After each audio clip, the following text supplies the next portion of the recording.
Hello everyone, चलिए continue करेंगे exercise 4.2। देखो लास्ट टाइम हमने जो डिस्कस किया था वो क्वाड्रेटिक इक्वेशन समझ लिया था कि क्वाड्रेटिक इक्वेशन क्या होती है। आज का जो टॉपिक है वो है find the roots of the equation by factorisation method. तो देखो रूट्स का मतलब क्या है, ये हमने चैप्टर 2 के अंदर समझा था। तो रूट्स का सिंपल मतलब ये होगा कि x की वो वैल्यू कि वो यहाँ इस पूरे पॉलिनोमियल को ज़ीरो के इक्वेट कर दे। यानी रूट्स का मतलब x की वो वैल्यू या जो इसको ज़ीरो कर दे, या हमने जो चैप्टर सेकंड के अंदर जो ज़ीरो समझे थे उन्हीं को हम रूट्स कहते हैं। तो देखो यहाँ पे एक मेथड स्पेसिफिक है कि आपको फैक्टराइजेशन मेथड से ही करना है। तो हम इस बाउंड हो गए कि हमें इसी मेथड से करना पड़ेगा। कुछ ना लिखा होता तो यू हैव चॉइस, और आगे जाके हम एक फार्मूला पढ़ेंगे डेट इज़ क्वाड्रेटिक फार्मूला, वो इजी होगा। बट क्योंकि यहाँ पे स्पेसिफिक है कि हमें फैक्टराइजेशन से ही करना है तो हम इसको फैक्टराइजेशन से ही सॉल्व करेंगे। तो चलिए देखते हैं कि फैक्टराइजेशन मेथड क्या है और हम उसको कैसे किसी भी इक्वेशन को जो रूट्स हैं वो फैक्टराइजेशन मेथड से कैसे कैलकुलेट कर सकते हैं। Now x square minus 3x minus 10, तो इसमें हमें सिलेक्ट ये करना है कि फर्स्ट एंड लास्ट का जो कोफिशिएंट है उनकी मल्टीप्लिकेशन। तो फर्स्ट एंड लास्ट कोफिशिएंट की मल्टीप्लाई पहले ये काम रफ में करना है। तो फर्स्ट और लास्ट कोफिशिएंट जो भी होगा, फर्स्ट लास्ट कोफिशिएंट उनकी आप मल्टीप्लाई करोगे।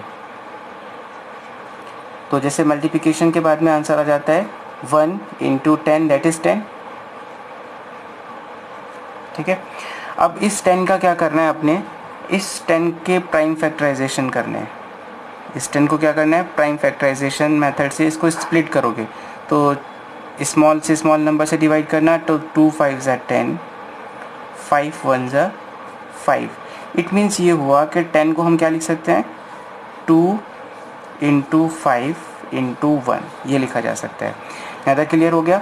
फर्स्ट एंड लास्ट की मल्टीप्लाई करना, उसके बाद उनके प्राइम फैक्टराइजेशन कर लेना। अब क्या करना है, देखो अब इसको एक गेम की तरह आप समझो कि मुझे इस टर्म को स्प्लिट करना है, इस 3 को मुझे स्प्लिट करके लिखना है। तो क्या मैं यहाँ से 2 नंबर ऐसे निकाल सकता हूँ कि उनको 3 बनाया जा सके। जैसे एक तो 2 हो गया, एक 5 1 ज़ा 5 हो गया। मतलब आपको कोई 2 नंबर ऐसे निकालने हैं कि उनको या तो आप ऐड कर सकते हो या सब्ट्रैक्ट कर सकते हो कि आंसर 3 आ जाए। तो कर सकते हैं ऐसा। तो 5 में से अगर 2 सब्ट्रैक्ट किया तो 3 आ जाएगा, यानी 5 माइनस 2 इज़ 3। लेकिन एक चीज़ ये है कि यहाँ पे -3 है, यहाँ पे सिर्फ 3 नहीं, यहाँ पे क्या है -3। तो इसका मतलब ये होगा कि हमें 5 के साथ में तो माइनस का साइन लगाना पड़ेगा और 2 के साथ में पॉजिटिव साइन। तो जब ये आंसर -3 बनता है तो ये हमें सोचना पड़ेगा। नाउ अब यहाँ पे आएंगे, जब हमने ये चीज़ कर लिया तो एक्स स्क्वायर इस -3 की जगह क्या लिख सकते हैं, प्लस के 2x माइनस के 5x। एक्स लगा दिया बस मैंने, क्यों, क्योंकि इसमें से सब्ट्रैक्ट करोगे तो -3x ही आएगा। तो मतलब मैंने कोई नया काम नहीं किया, इस 3x को सिंपल तोड़ के लिखा है बस। -10 इज इक्वल टू 0। अब इन दोनों के अंदर से कुछ कॉमन नज़र आ रहा है, दैट इज़ x, तो वो कॉमन ले लेंगे। कॉमन का मतलब वही सेम चीज़ अंदर डिवाइड करेगी। तो यहाँ कितना बचा, x, यहाँ कितना रिमेन रहा, 2। नाउ अब इसमें से क्या कॉमन है, तो देखो नज़र आ रहा है कि 5 इन दोनों में से कॉमन है, तो 5 कॉमन ले लिया। एंड दोनों में माइनस साइन भी, तो मैंने माइनस साइन को भी कॉमन निकाल दिया। तो इट मीन्स ये हुआ कि यहाँ सिंपली बचेगा x, और क्योंकि ये माइनस मैंने कॉमन ले रखा है तो इसका मतलब ये कितना प्लस में कन्वर्ट हो जाएगा, क्योंकि साइन रिवर्स हो जाते हैं। और 5 के टेबल में 10 कितने टाइम से आएगा, 2 इज़ इक्वल टू 0।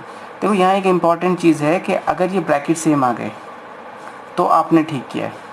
अगर ब्रैकेट्स में मिस्टेक है तो मतलब आपने कुछ ना कुछ यहाँ पे मिस्टेक की है। तो हम अपने आप को क्रॉस चेक भी कर सकते हैं कि अगर ब्रैकेट सेम है तो मतलब हम सही डायरेक्शन में प्रोसीड कर रहे हैं, अदरवाइज़ कुछ ना कुछ उसमें एरर है।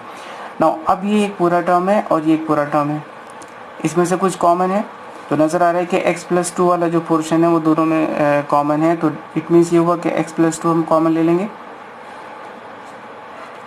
एंड यहाँ पे कितना बचेगा, x, और यहाँ कितना रिमेन रहा, -5, and this is equal to 0।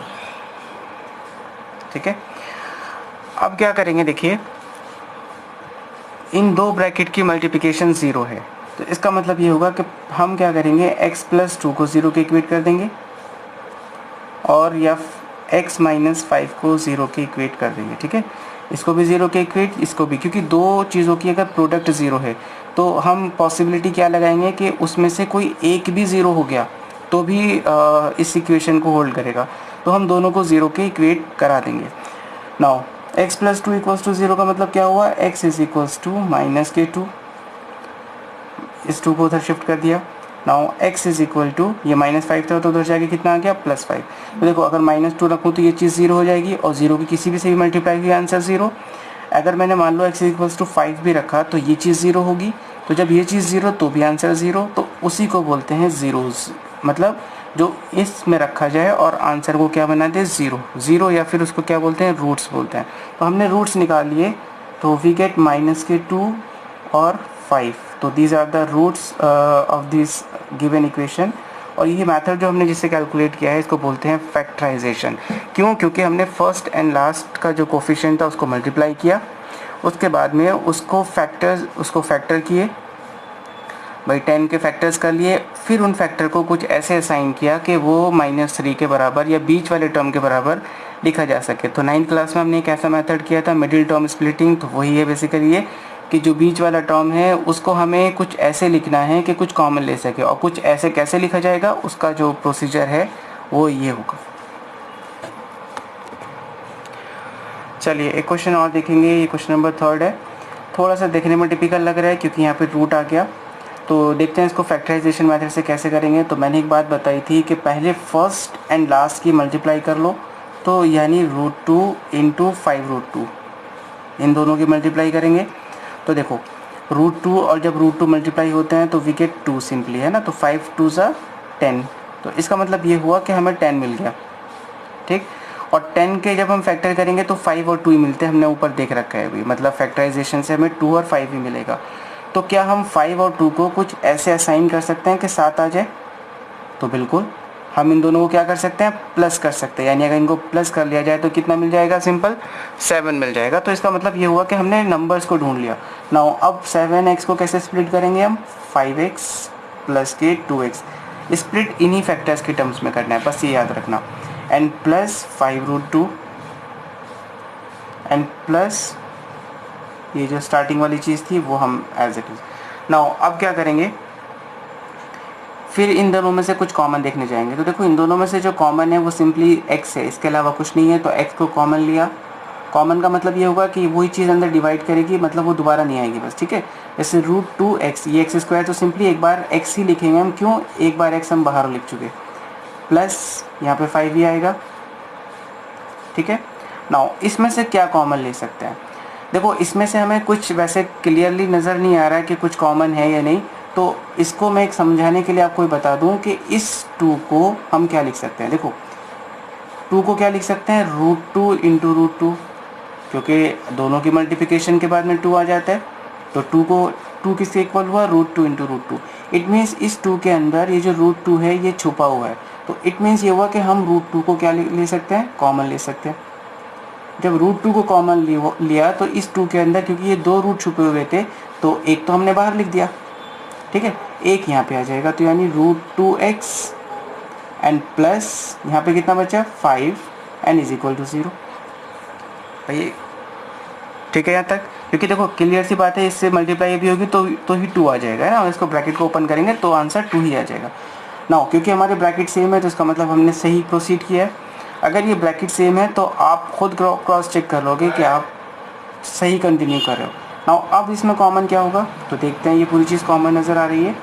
तो यानी √2x प्लस के 5 और दूसरा ब्रैकेट क्या आएगा, x प्लस √2। सिंपली ये मैंने कॉमन लिया है। तो देखो ये कॉमन लिया है, इन दोनों में से अगर ये कॉमन आ गया तो अंदर यहाँ क्या बचेगा, x, और यहाँ कितना बचेगा, प्लस √2। तो इट मीन्स इक्वल्स टू 0। अब उसके बाद क्या करेंगे, तो देखो ये चीज़ हमारी किसके इक्वल हो गई थी, 0 के, है ना। इन दो ब्रैकेट जो हैं मल्टीप्लिकेशन 0 के इक्वल आ गई। फिर उसके बाद हमने क्या किया था कि इन दोनों को इक्वेट कर देंगे 0 के। तो √2x प्लस 5, ये ब्रैकेट भी 0 के इक्वल, एंड x प्लस √2, ये ब्रैकेट भी हमारा किसके इक्वल, 0 के इक्वल। उसके बाद हम क्या करेंगे कि x को कैलकुलेट करेंगे। तो देखो x कैसे आएगा, √2x इज इक्वल टू, ये उधर जाके कन्वर्ट हुआ तो -5, एंड यहाँ से ये +2 था तो उधर जाके माइनस में कन्वर्ट, और यहाँ से कितना आंसर आएगा देखो, ये मल्टीप्लिकेशन में है तो उधर जाके डिवीज़न, यानी 5 माइनस के 5/√2 and x is equals to minus के √2। तो ये जो हमने कैलकुलेट कर लिया, ये हमने ज़ीरोज़ को कैलकुलेट कर लिया, ठीक है।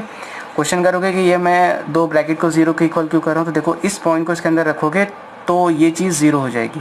जब ये चीज़ 0 होगी तो 0 इंटू समथिंग 0, तो इसका मतलब इक्वेशन होल्ड कर रही है, मतलब इक्वेशन जो है वो ट्रू है अगर ये चीज़ इसमें रखी जाए।